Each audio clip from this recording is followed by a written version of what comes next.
Est-ce que c'est payant être artiste de rue?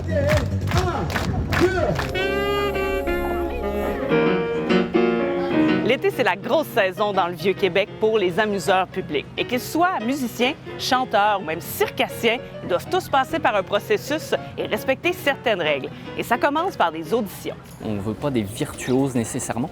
On cherche des prestations qui soient de qualité et puis qui puissent vraiment divertir le public, qui soient intéressantes à regarder.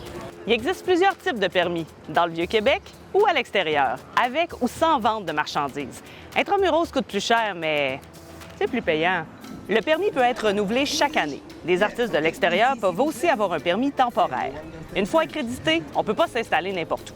Certains endroits sont prédéterminés et chaque place a ses règles. Pour la plupart des sites, c'est premier arrivé, premier servi. Et puis, ils ont un système de rotation. Si quelqu'un arrive pendant que l'autre joue, il doit lui laisser la place 1 heure après son arrivée. Mais vraiment les plus gros sites, comme ici à la Place Royale, on a un système de pige qui se déroule plusieurs fois par jour à des endroits vraiment spécifiques où chacun va tirer au sort et puis donc peut marquer son nom sur des heures et le site lui est réservé pour une durée déterminée. Chaque site est vraiment, possède des caractéristiques selon le secteur. Des rues un petit peu plus étroites où il y a plus de résidents, on va vouloir un niveau sonore un petit peu plus faible. Donc par exemple les rues du Petit Champlain, il n'y a pas d'amplification totale autorisée, il n'y a pas de percussion ni de cuivre. Généralement quand on a une règle, c'est qu'il s'est passé quelque chose des années précédentes.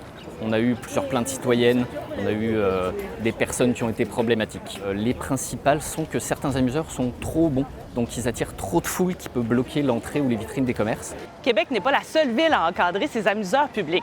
Selon une musicienne qui a voyagé en Amérique du Nord, il y a des endroits où c'est un peu plus simple. Québec, c'est la ville la plus stricte, même si on compare avec Montréal. C'est de loin la ville la plus stricte, mais c'est aussi une ville qui a vraiment comme une tradition de musique de rue. Fait que j'imagine qu'il y a une idée en arrière de ça de conserver une certaine qualité. Si les artistes acceptent toutes ces contraintes, c'est pour l'amour de l'art, mais aussi parce que le salaire peut être intéressant. C'est plus que le salaire minimum, c'est certain.